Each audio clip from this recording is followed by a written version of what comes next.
নমস্কার, ব্রেকিং বাংলায় আপনাদের স্বাগত। আমি জয়ন্ত মজুমদার।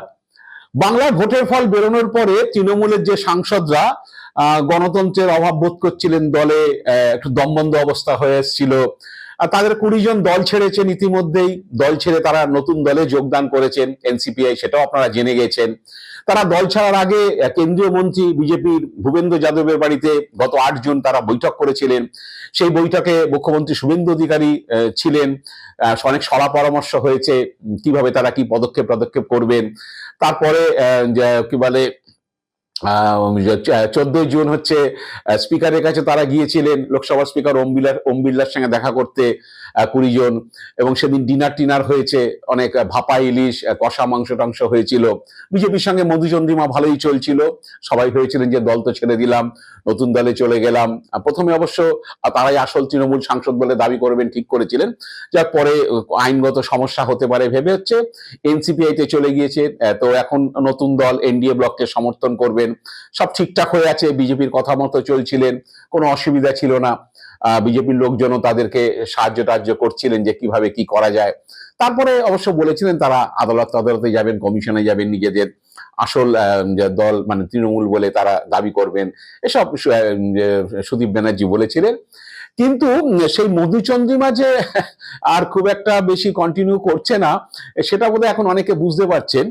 তাই এখন নবান্নতে দৌড়চ্ছেন সেই এমপিদের দু চারজন, এবং মুখে এক কথা বলছেন এলাকার উন্নয়ন। তো আসলে কি, সেটার জন্যই আজকের আমি ভিডিও করছি।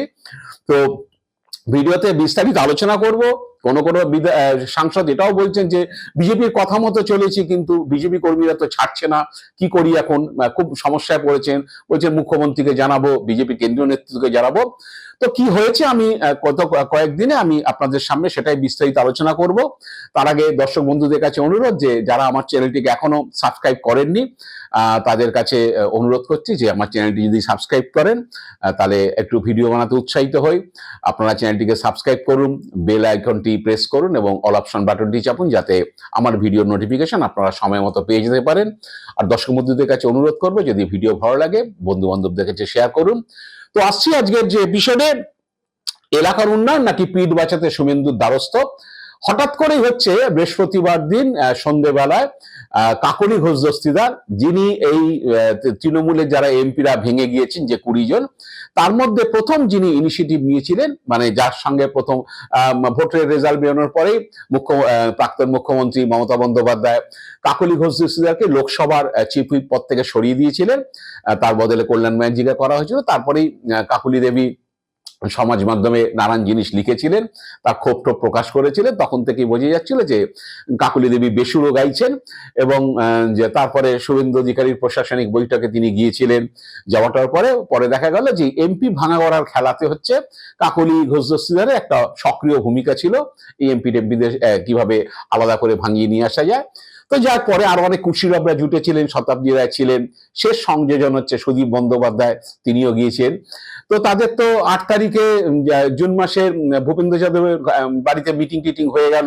পরে তারা স্পিকারের বাড়িতেও গেলেন, স্পিকারের সঙ্গে দেখা করলেন, ছবি তুললেন, সমাজ মাধ্যমে ছাড়লেন, দিব্যি চলছিল। কিন্তু তাল কেটে গেছে হচ্ছে তাদেরই দলের আরেকজন সক্রিয় যে এমপি, এই 20 জনের যে বিদ্রোহী তৃণমূলের যে সাংসদরা, তার মধ্যে খুব সক্রিয় ছিলেন কুচবিহারের সাংসদ হচ্ছে আমাদের জগদীশ চন্দ্র বাসনিয়া। তিনি টের পেলেন, কারণ ভোটের পরের রেজাল্টের পর থেকে তিনি এবং তার স্ত্রী বিধায়ক যে সীতায়ের সঙ্গীতা রায় বাসনিয়া, তারা কুচবিহারের সীতাইতে থাকছিলেন না। যদি সাধারণত সীতাইতে বাড়ি, সব কলকাতায় ছিলেন, দিল্লিতে বসেছিলেন। তো জগদীশ বাসনিয়া কয়েকদিন আগে দিনাটা সীতায়ের বাড়িতে যাওয়ার সময় তিনি টের পেয়েছেন যে লোকজন, বিজেপির লোকজন হচ্ছে বিক্ষোভ করবে, ডিম টিম নিয়ে সব দাঁড়িয়ে আছে। তিনি তো নিউ কোচবিহার স্টেশন থেকে কুচবিহারে চলে গেলেন তার ফ্ল্যাটে। তারপরে তিনি কলকাতাতেও ফিরেছেন। তো বাসনিয়া এখন নিরাপত্তার অভাব বোধ করছেন। তিনি ক্ষোভ দেখিয়েছেন যে তাকে নিয়ে বিক্ষোভের জন্য সব বিজেপির কর্মীরা রেডি হয়ে রয়েছে, সীতায়ের বাড়িতে তিনি ঢুকতে পারছেন না। তার এক আত্মীয় তৃণমূল নেতা অনিমেষ বাসনিয়ার বাড়িতে আগুন ধরিয়ে দিয়েছে, পুড়িয়ে দেওয়া হয়েছে আগুন দিয়ে। এইসব নিয়ে হচ্ছে তিনি বলেছেন যে এই ব্যাপারে মুখ্যমন্ত্রী শুভেন্দু অধিকারী এবং বিজেপির কেন্দ্রীয় মন্ত্রীদের কাছে তিনি বিষয়টা জানাবেন, যাতে তিনি নিরাপত্তা পান, বাড়িতে ঢুকতে পারেন।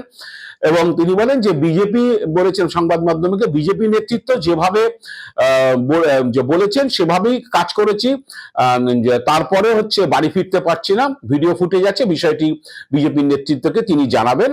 এবং তার স্ত্রীও কলকাতায় রয়েছেন, তিনি আবার ঋতব্রত বন্দ্যোপাধ্যায়ের তৃণমূলে যোগদান করেছেন, তিনিও এখানে বিপ্লব টিপ্লব করেছেন। যাই হোক, তো এখন যে বিজেপির কোচবিহারের যে জেলা সম্পাদক সঞ্জয় চক্রবর্তী তিনি বলেছেন যে তৃণমূল ক্ষমতা থাকার সময় বাসুদেব জগদীশ চন্দ্র বাসুনিয়া অনেক অনৈতিক কাজ করেছেন, তার জেরে অনেক মানুষ ক্ষুব্ধ, বিজেপি কর্মীরা বিক্ষোভে সামিল হয়নি। যদিও জগদীশ বাসুনিয়ার মূল অভিযোগটা হচ্ছে বিজেপি কর্মীদের বিরুদ্ধে যে তিনি বাড়িতে ঢুকতে পারছেন না, কারণ তাকে বিজেপি কর্মীরা বিক্ষোভ দেখাবে এবং তার নিরাপত্তা বিঘ্নিত হতে পারে, এই নিয়ে তিনি আশঙ্কিত।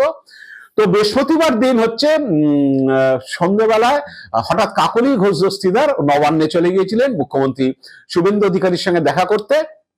তারপরে যেটা জানা গিয়েছে সেখানে শতাব্দী রায় এবং সুদীপ বন্দ্যোপাধ্যায় পরে মালা রায় নাকি অংশগ্রহণ করেছিলেন। তো তার আগে শুভেন্দু অধিকারীর সঙ্গে দেখা করেছেন, বৈঠক হয়েছে ঘণ্টাখানেকের উপরে।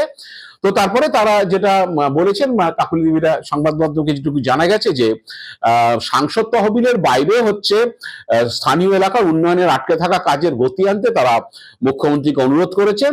বিভিন্ন এলাকায় তাদের স্থানীয় নেতা কর্মীরা যাতে আক্রমণের মধ্যে না পড়েন, তাও সরকারকে দেখতে আর্জি জানিয়েছেন তারা। সূত্রের দাবি যে মুখ্যমন্ত্রী বিবেচনার আশ্বাস দিয়েছেন। তো অনেকেই রাজনৈতিক পর্যবেক্ষকরা বলছেন আসলে জগদীশ চন্দ্র বাসুনিয়ার এই দুর্দশা দেখে হয়তো এই বিদ্রোহী তৃণমূলীরা আশঙ্কিত। কারণ হচ্ছে মালা রায় কলকাতা দক্ষিণের যে সাংসদ, সুদীপ বন্দ্যোপাধ্যায় উত্তরের সাংসদ, তারা কলকাতায় থাকেন, তারা হয়তো এই বিপদটাতে হয়তো পড়বেন না। কিন্তু ধরুন শতাব্দী রায় বীরভূমে ঢুকলেন, সেখানে বীরভূমে বিজেপির কর্মীরা ডিম টিম দিয়ে তাক করতে পারেন, তাকে স্বাগত জানাতে পারেন। কিংবা বারাসাতে গেলেন কাকলি ঘোষ দস্তিরা নিজের কেন্দ্রে, সেখানেও তাকে হচ্ছে স্বাগত জানাতে পারেন বিজেপি নেতা কর্মীরা। সঙ্গে তো তৃণমূল আছে, তৃণমূল কর্মীরা এখন একটু ভয় টয় আছেন, বেশি বাইরে বেরোচ্ছেন না, আর বেরোলে আবার পুলিশ গ্রেপ্তার টেপ্তার করতে পারে বা বিজেপি লোকরা ডিম ছুটতে পারে। কিন্তু সে বিপদটা তো পরে আছে, তৃণমূল কর্মীদের থেকে বিপদটা পরে, এখন তো বিজেপি কর্মীদের সামাল দিতে হবে। তো এইরকম আর কি, যে সাংসদরা বুঝতে পারছেন যে বিপদটা কোথায়। কলকাতায় বাড়িতে থাকা সেফ, শতাব্দী রায় কলকাতায় থাকলেন, কোনো অসুবিধার কিছু নেই, বীরভূমে যাওয়ার দরকার নেই। কাকলি ঘোষ তার কলকাতায় বাড়ি রয়েছে, তার বারাসাতে এখন না গেলেও চলবে।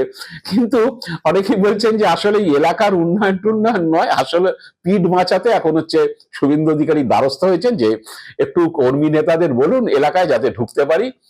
তৃণমূলের ব্যাপারটা পরে, আগে বিজেপিকে তো সামাল দিতে হবে। কারণ এমপি ঢুকেছে এই যে কেয়ার কেন্দ্রে, দেখতে পেলেই হচ্ছে ডিম টিম ছড়া হতে পারে। সৌগত রায় ঢুকেছিলেন, যে ভোটের পরেই সৌগত রায় গাড়িকে লক্ষ্য করে ডিম টিম ছড়া হয়েছিল। তো যাই হোক, নিমতাতে সে ঘটনা ঘটেছে উত্তর দমদমে। তো এরকম এখন কাকলি ঘোষ দস্তিদাররা দিল্লিতে খুব সেফ, দিব্যি আছেন, সেখানে তাদের বাংলো টাংলো রয়েছে, কলকাতা বাড়িতে থাকলেও কোনো অসুবিধা নেই। কিন্তু কেন্দ্রে ঢুকলে খুব সমস্যায় পড়বেন, এটা থেকে আশঙ্কা, ভয় ধরে গেছে। আর জগদীশ চন্দ্র বাসুনিয়াকে দেখে আরো সমস্যা হয়ে গেছে। এবার চারদিকে চাপ, বলছেন যে আমরা তো বিজেপির কথা মতো চলেছি, বিজেপির নেতাদের সঙ্গে বৈঠক করেছি, মন্ত্রীদের সঙ্গে বৈঠক করেছি, শুভেন্দু অধিকারীর সঙ্গে বৈঠক করেছি, দল ছেড়েছি, নতুন দলে নাম লিখিয়েছি, আমরা এনডিএ কে সমর্থন করবো বলে জানিয়েছি, সবই তো হয়েছিল, বেশ সুন্দর মধুচন্দ্রিমা চলছিল। কিন্তু জগদীশ চন্দ্র বাসুনিয়া তো বাড়ি ঢুকতে পারলেন না।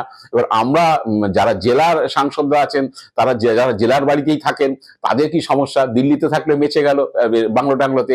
যেসব এমএলএ এখন শোনা যাচ্ছে, ঋতব্রত শিবিরের এমএলএরা অনেকে গাড়ি পাল্টে হচ্ছে ঘোরাঘুরি করছেন, যদি কর্মীরা জেনে যান বা বিজেপি কর্মীরা জেনে যান তাহলে হচ্ছে আক্রমণের মুখে পড়তে পারেন। কলকাতায় থাকা এমএলএ হোস্টেলে থাকা অনেক সেফ।